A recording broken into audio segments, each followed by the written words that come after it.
आइए आज के इस विश्लेषण की शुरुआत सीधे जमीनी हकीकत से करते हैं। खाना पकाने वाली गैस की अचानक हुई कमी ने आम लोगों की जिंदगी पर कितना गहरा और दुखद असर डाला है, ये पंजाब के बरनाला की इस घटना से साफ समझ आता है। जरा सोचिए, 66 वर्षीय भूषण कुमार मित्तल सुबह से ही एक एलपीजी सिलेंडर के लिए चिलचिलाती धूप में लाइन में खड़े थे। वो कतार इतनी लंबी थी कि उसका कोई अंत ही नहीं दिख रहा था। कई घंटों तक अपनी बारी का इंतजार करते हुए अचानक उन्हें कार्डियक अरेस्ट हुआ और उनकी जान चली गई। ये कोई अकेली घटना नहीं है, बल्कि उस बहुत बड़े संकट का एक लक्षण है जिसने इस वक्त पूरे देश को अपनी चपेट में ले रखा है। भारत का एलपीजी संकट और इसकी जमीनी हकीकत, आज हम इसी पर चर्चा करेंगे। हम गैस की इस अचानक हुई कमी के पीछे की पूरी जियोपॉलिटिक्स को समझेंगे, सरकारी दावों और जमीनी सच्चाई के बीच के अंतर को निष्पक्ष रूप से परखेंगे, और सबसे जरूरी बात, आम घरों और परिवारों पर इसका जो वास्तविक प्रभाव पड़ रहा है उस पर हमारा पूरा फोकस रहेगा। हालात कितनी तेजी से बिगड़े हैं, इसका अंदाजा इसी बात से लगाया जा सकता है कि मध्य प्रदेश और गुड़गांव जैसी जगहों पर ऑनलाइन बुकिंग सिस्टम पूरी तरह से क्रैश हो चुके हैं। लोग व्हाट्सएप पर बुकिंग करने की कोशिश कर रहे हैं, पर वो भी फेल है। मजबूरी में लोगों को गैस एजेंसियों के बाहर मीलों लंबी कतारों में खड़ा होना पड़ रहा है। और ये सिर्फ एक छोटी सी असुविधा नहीं है। उत्तर प्रदेश के फर्रुखाबाद में 75 साली मुख्तार अंसारी की लाइन में खड़े खड़े हुई दुखद मौत ये बताती है कि कैसे एक बुनियादी जरूरत को पूरा करने की जद्दोजहद में आम नागरिक अपनी जान तक गंवा रहे हैं। अब इन आंकड़ों पर गौर कीजिए तो हमारी सप्लाई चेन की कमजोरी बिल्कुल साफ हो जाती है। भारत में हर साल लगभग 3.1 करोड़ मीट्रिक टन एलपीजी की खपत होती है। आपको जानकर हैरानी होगी कि इस विशाल खपत का 60% हिस्सा विदेशों से आयात किया जाता है और केवल 40% ही हमारे देश में बनता है। मतलब हमारी पूरी व्यवस्था बाहरी सप्लाई पर बहुत गहराई से निर्भर है।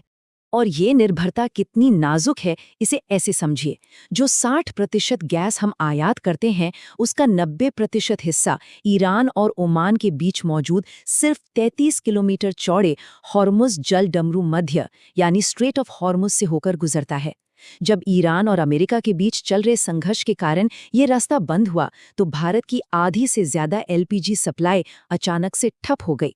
यानी हमारी पूरी रसोई का कंट्रोल एक बहुत ही छोटी से समुद्री रास्ते पर टिका हुआ था। अगर हम पिछले कुछ महीनों की टाइमलाइन को देखें तो जनवरी से ही इस संभावित संघर्ष की भू राजनीतिक चेतावनियां आ रही थीं। फिर मार्च में हमला हुआ और होर्मुज़ जल डमरू मध्य बंद कर दिया गया। इसके तुरंत बाद मध्य मार्च तक भारत में एलपीजी सप्लाई चेन बुरी तरह चरमरा गई। शुरुआती चेतावनियों के बावजूद इस वैश्विक घटना ने हमारी गैस सप्लाई को सीधे तौर पर आधा कर दिया। सबसे हैरान करने वाली बात तो ये है कि हमारा सिस्टम रियल टाइम आयात पर कितना ज्यादा टिका है।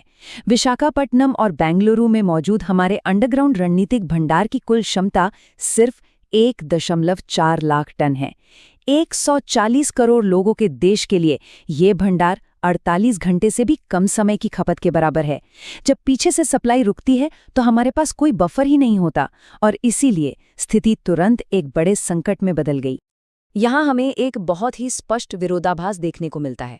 एक तरफ पेट्रोलियम मंत्रालय के आधिकारिक बयान है जिनका कहना है कि कोई कमी नहीं है और ये सब सिर्फ घबराहट में की गई खरीदारी यानी पैनिक बाइंग है। लेकिन दूसरी तरफ जो नीतियां लागू हो रही हैं वो कुछ और ही कहानी बयां करती हैं।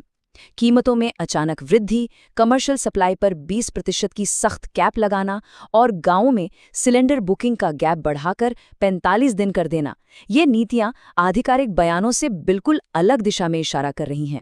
बयानों से हटकर अगर जमीनी हकीकत देखें तो हालात काफी परेशान करने वाले हैं। आधिकारिक तौर पर एक घरेलू गैस सिलेंडर की कीमत लगभग 900 रुपए है, लेकिन मजबूरी और घबराहट के कारण ब्लैक मार्केट में यही सिलेंडर 3000 से लेकर 6000 रुपए तक में बिक रहा है। बेंगलुरु जैसे बड़े शहरों में तो कीमतें 6 गुना तक बढ़ गई हैं। स्थिति इतनी तनावपूर्ण है कि कई जगहों पर गैस सिलेंडरों से भरे ट्रकों को पुलिस सुरक्षा देनी पड़ रही है ताकि उन्हें लूटा ना जा सके। इस संकट का असर सिर्फ घरों के किचन तक सीमित नहीं है, इसका बहुत बड़ा आर्थिक नुकसान लोकल बिजनेस को भी हो रहा है। डेटा के मुताबिक बेंगलुरु और मुंबई जैसे प्रमुख शहरों में 20 से 30% रेस्टोरेंट बंद हो गए हैं। ज़ोमैटो और स्विगी जैसे फूड डिलीवरी प्लेटफॉर्म्स के ऑर्डर्स में 50 से 60% की भारी गिरावट आई है। कमर्शियल गैस की कमी ने पूरी की पूरी फूड इंडस्ट्री की कमर तोड़कर रख दी है। संकट का सामना, व्यावहारिक विकल्प। आइए देखते हैं कि इस मुश्किल वक्त में लोग क्या समाधान निकाल रहे हैं। इस वक्त कई परिवार अलग-अलग विकल्प अपना रहे हैं। जैसे Amazon पर इंडक्शन कुकर की बिक्री पिछले कुछ ही दिनों में 30 गुना बढ़ गई है। हालांकि इसे इस्तेमाल करने के लिए आपको 24 घंटे बिजली और फ्लैट बॉटम वाले बर्तन चाहिए होते हैं। दूसरा एक अच्छा विकल्प है पाइप्ड नेचुरल गैस यानी PNG के लिए रजिस्ट्रेशन करना, जो समुद्री रास्तों के आयात पर निर्भर नहीं है। और सबसे ज़रूरी बात, पैनिक बाइंग और गैस की जमाखोरी से बचना चाहिए, क्योंकि इससे ये संकट और भी भयानक हो जाएगा। ऐसे चुनौतीपूर्ण समय में अपने उपभोक्ता अधिकारों को जानना भी बहुत जरूरी है। अगर कोई भी व्यक्ति ब्लैक मार्केट में महंगे दाम पर गैस सिलेंडर बेच रहा है, तो आवश्यक वस्तु अधिनियम के तहत यह एक अपराध है। इसके खिलाफ आप तुरंत 1018-1400 पर कॉल करके शिकायत दर्ज कर सकते हैं, जो कि राष्ट्रीय उपभोक्ता हेल्पलाइन नंबर है। इसके अलावा डिस्ट्रिक्ट मजिस्ट्रेट यानी DM के ऑफिस में भी इसकी रिपोर्ट की जा सकती है। ग्रामीण वापसी, जब अस्थायी समाधान विफल हो जाते हैं। शहरों की बात तो हमने कर ली, लेकिन अब हमें ये समझना होगा कि ग्रामीण इलाकों में ये सारे विकल्प क्यों फेल हो रहे हैं। शहर और गांव के बीच का ये अंतर वाकई चौंकाने वाला है। शहरों में लोग बिजली पर चलने वाले इंडक्शन कुकटॉप्स खरीदकर अपना काम चला रहे हैं, लेकिन गांव की हकीकत क्या है? वहां के कमजोर और अनरिलायबल बिजली ग्रिड और बार-बार होने वाली कटौती इंडक्शन कुकर जैसी चीजों को पूरी तरह से बेकार बना देते हैं। जो बैकअप प्लान शहरी भारत के लिए काम कर रहा है, वो ग्रामीण भारत के लिए कोई विकल्प ही नहीं है। और यहीं पर इस संकट की सबसे बड़ी और सबसे दुखद विडंबना सामने आती है। उज्ज्वला योजना और सालों की मेहनत के बाद जो महिलाएं रसोई के जहरीले धुएं से बाहर निकल आई थीं, आज उन्हें अपने परिवारों का पेट भरने के लिए वापस उसी पुराने धुएं से भरे मिट्टी के चूल्हे पर लौटने को मजबूर होना पड़ रहा है। सेहत और जीवन स्तर में जो सुधार हमने इतने सालों में हासिल किया था, वो मानो एक ही झटके में पीछे छूट गया है। जैसे जैसे हम अपने इस विश्लेषण के अंत पर आते हैं, ये पूरी स्थिति हमारे सामने एक बहुत ही गंभीर सवाल छोड़ जाती है। किसी राष्ट्र की उस प्रगति का आखिर क्या होता है जब उसका बुनियादी ढांचा रातों रात गायब हो जाता है?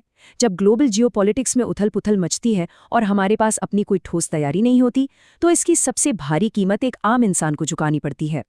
ये सिर्फ एक गैस सप्लाई का मुद्दा नहीं है, ये हमारे सिस्टम की दूरदर्शिता और उसकी मजबूती का सवाल है। इस बारे में जरूर सोचिएगा।